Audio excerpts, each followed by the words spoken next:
બગદાણાની બબાલની અંદર આપણે જોઈ રહ્યા છીએ કે ક્યાંક ને ક્યાંક હવે જે કોળી સમાજની અલગ અલગ માંગ છે સરકાર સ્વીકારી રહી છે, પણ આ બધાની વચ્ચે હીરા સોલંકીએ જે 1 જાન્યુઆરીએ હુંકાર ભર્યો હતો કે પીઆઈની બદલી થવી જોઈએ અને પીઆઈ ડાંગરની બદલી પણ થઈ ચૂકી છે. અને એ જ સમય દરમિયાન જોયું કે આપણે ગઈકાલે જ્યારે કોળી સમાજના આગેવાનો બધા સીએમને મળ્યા હતા અને એ જ પછી એસઆઈટીની ટીમની જે રચના છે તે પણ થઈ ચૂકી હતી. અને આ બધાની વચ્ચે મહુવા ડીવાયએસપી જે રીમાબા ઝાલા છે તેમને પણ જે આખો આ કેસ છે સોંપવામાં આવ્યો તો તપાસ માટેનો એ પણ પરત ખેંચી લેવામાં આવ્યો છે. પરંતુ આ બધું થઈ રહ્યું છે કેમ અને હવે આમની પાછળ હવે શું નવું રાજકારણ રમાઈ રહ્યું છે તેમની વિગતે ચર્ચા કરીએ. નમસ્કાર, આપ જોઈ રહ્યા છો નિર્ભય ન્યૂઝ અને હું છું આપની સાથે રિદ્ધિ.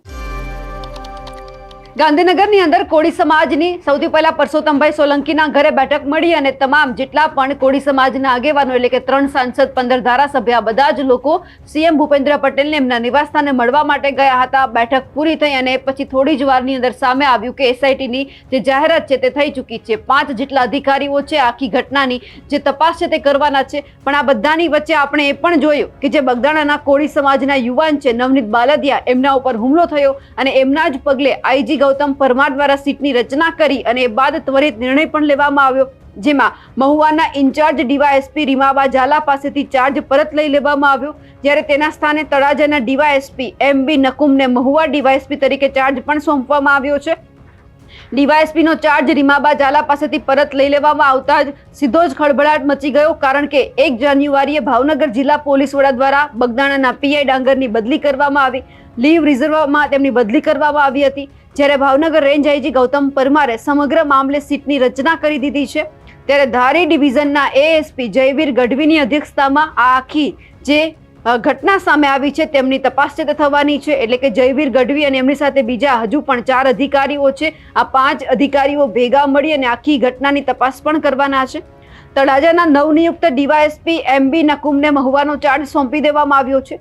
જિલ્લા પોલીસ વડા દ્વારા ભાવનગરના એસસી એસટી સેલના મહિલા ડીવાયએસપી રીમાબા ઝાલા મહુવા ડીવાયએસપીના ચાર્જમાં હતા, પરંતુ તેમને પણ મહુવા ડિવિઝનના ચાર્જમાંથી મુક્ત કરવામાં આવ્યા છે. ત્યારે તે ચાર્જ તળાજાના નવનિયુક્ત ડીવાયએસપી એમબી નકુમને સોંપી દેવામાં આવ્યો છે. ત્યારે એકાએક ચાર્જમાં ફરજ બજાવતા રીમાબા ઝાલાને દૂર કરવામાં આવતા ભાવનગર પોલીસ બેડામાં પણ ચર્ચાનો વિષય બન્યો છે. એટલે સવાલ એ થઈ રહ્યો છે કે શું આ કોળી સમાજનો પાવર કહી શકાય કે કોળી સમાજના આગેવાનો કહી રહ્યા છે કે આ વ્યક્તિ અમને તપાસમાં નથી જોતા, તમે કોઈ બીજા અધિકારીને તપાસમાં મૂકો, એટલા માટે થઈ રહ્યું છે.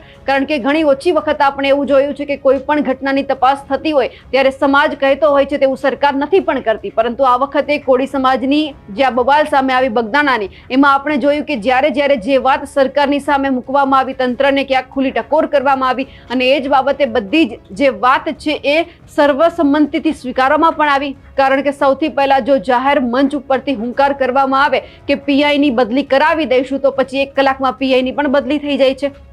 સાથે સાથે એસઆઈટીની રચનાની એક આખી જે માહિતી પણ સામે આવી એ પણ થઈ ગયું. એટલે કે 5 અધિકારીઓ તપાસ કરશે. આ સાથે જ આપણે એ પણ જોવા જઈએ કે હવે ક્યાંક એવું પણ થયું હોઈ શકે છે કે ક્યાંક એવી પણ રજૂઆત થઈ ચૂકી હોય કે જે મહુવાના જે ડીવાયએસપી છે રીમાબા ઝાલા તેમની પણ બદલી કરાવવામાં આવે, તેમને અહીંયા ન મૂકવામાં આવે તો ક્યાંક એ વાત પણ જે સરકાર છે, તંત્ર છે, એમણે ક્યાંક માન્ય રાખ્યું હોય અને એ જ પછી આ નિર્ણય લેવામાં આવી શક્યો હોય. એટલે કે હવે જે આ લડાઈ છે એ 2 સમાજ વચ્ચે બનતી જાય છે તેવું પણ ક્યાંક અહીંયા દેખાઈ રહ્યું છે. કારણ કે પહેલા પીઆઈ ડાંગર અને એ પછી ડીવાયએસપી છે રીમાબા ઝાલા, હવે આ બંનેને ચાર્જ જે સોંપવામાં આવ્યો હતો એમની પાસેથી પરત લઈ લેવામાં આવ્યો છે. પણ એ જોવાનું છે કે આખા સમાજના જે આ રાજકારણ હવે આગળ વધી રહ્યું છે એમાં જે આહિર પરિવારના જે માયાભાઈ આહિર છે, જયરાજ આહિર છે, તેમના દ્વારા કોઈ ખુલાસો કરવામાં આવે છે. સામે પક્ષે જે 5 સભ્યોને જે 5 અધિકારી છે એમને આ તપાસ સોંપવામાં આવી છે તો એ 5 અધિકારીઓ છે જયરાજ આહિરને પૂછપરછ માટે બોલાવશે કે કેમ, કે તપાસના તાર એમના સુધી પહોંચશે કે કેમ, તે પણ સવાલ છે. પણ આ બધાની વચ્ચે ભાવનગરના જે રેન્જ આઈજી છે ગૌતમ પરમાર, તેમને પણ સાંભળીએ કે તેમણે આ બાબતે શું કહ્યું છે. મહુવા ડીવાયએસપી છે તેનો ચાર્જ લઈ લેવામાં આવ્યો છે, હવે કોણ તપાસ એના સ્થાને રહેશે? એ વહીવટી સરળતા માટે કરવામાં આવ્યું છે, કેમ કે નવા ડીવાયએસપી બે નવા ડીવાયએસપી હાજર રહ્યા છે. મહુવા ડીવાયએસપી જ્યારે અંશુલ જૈન હતા એએસપી, એમની ટ્રાન્સફર બાદ હમણાં 2 ડીવાયએસપીનું પોસ્ટિંગ થયું છે, એટલે તળાજા ડીવાયએસપીને ચાર્જ આપવામાં આવ્યો છે. સર, સરકારમાંથી આજે એસઆઈટીને લઈને કોઈ અગત્યની સૂચના આપવામાં આવી? એસઆઈટીની રચના અત્યારે અહીંયાથી થઈ છે. આઈજી ઓફિસે અમે નક્કી કરેલું હતું કે આની તલપરસી તપાસ થવી જોઈએ અને મારા લેવલ પર અમે નક્કી કર્યું છે કે હવે તપાસ મારા સુપરવિઝનમાં થાય. સર, ફરિયાદી છે નવનીત બાલદિયા, તેનું કહેવું છે કે જે બગદાણાનું એક ગેસ્ટ હાઉસ આવેલું છે ત્યાં પણ આરોપી લાંબો સમય સુધી રોકાયા હતા. તેના સીસીટીવી ફૂટેજ છે તે પણ ડિલીટ થઈ ગયા છે. પોલીસ સહકાર નથી આપતી. ના, હવે આવા પ્રશ્નો નહીં રહે. અમે તમામ તલસ્પર્શી બાબતોની તપાસ કરીશું. મહુવા ડીવાયએસપી છે તેનો ચાર્જ લઈ લેવામાં આવ્યો છે. હવે કોણ તપાસ એના સ્થાને લેશે? એ વહીવટી સરળતા માટે કરવામાં આવ્યું છે કેમ કે નવા ડીવાયએસપી બે નવા ડીવાયએસપી હાજર રહ્યા છે. મહુવા ડીવાયએસપી જ્યારે અંશુલ જૈન હતા એએસપી, એમની ટ્રાન્સફર બાદ હમણાં બે ડીવાયએસપીનું પોસ્ટિંગ થયું છે, એટલે તળાજા ડીવાયએસપીને ચાર્જ આપવામાં આવ્યો છે. સર, સરકારમાંથી આજે એસઆઈટીને લઈને કોઈ અગત્યની સૂચના આપવામાં આવી? એસઆઈટીની રચના અત્યારે અહીંયાથી થઈ છે. આઈજી ઓફિસે અમે નક્કી કરેલું હતું કે આની તલસ્પર્શી તપાસ થવી જોઈએ અને મારા લેવલ પર અમે નક્કી કર્યું છે કે હવે તપાસ મારા સુપરવિઝનમાં થાય. સર, ફરિયાદી છે નવનીત બાલદિયા, તેનું કહેવું છે કે જે બગદાણાનું એક ગેસ્ટ હાઉસ આવેલું છે ત્યાં પણ આરોપી લાંબો સમય સુધી રોકાયા હતા. તેના સીસીટીવી ફૂટેજ છે તે પણ ડિલીટ થઈ ગયા છે. પોલીસ સહકાર નથી આપતી. ના, હવે આવા પ્રશ્નો નહીં રહે. અમે તમામ તલસ્પર્શી બાબતોની તપાસ કરીશું.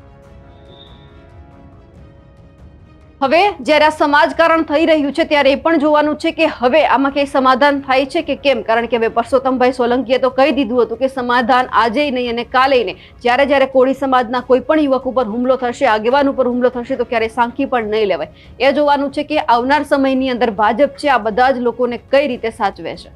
અમારા અહેવાલને લઈને આપનું શું માનવું છે કમેન્ટ કરીને ચોક્કસથી જણાવજો. સાથે જ અમારી નિર્ભય ન્યૂઝ ચેનલને લાઇક, શેર અને સબસ્ક્રાઇબ કરવાનું ભૂલશો નહીં. નમસ્કાર.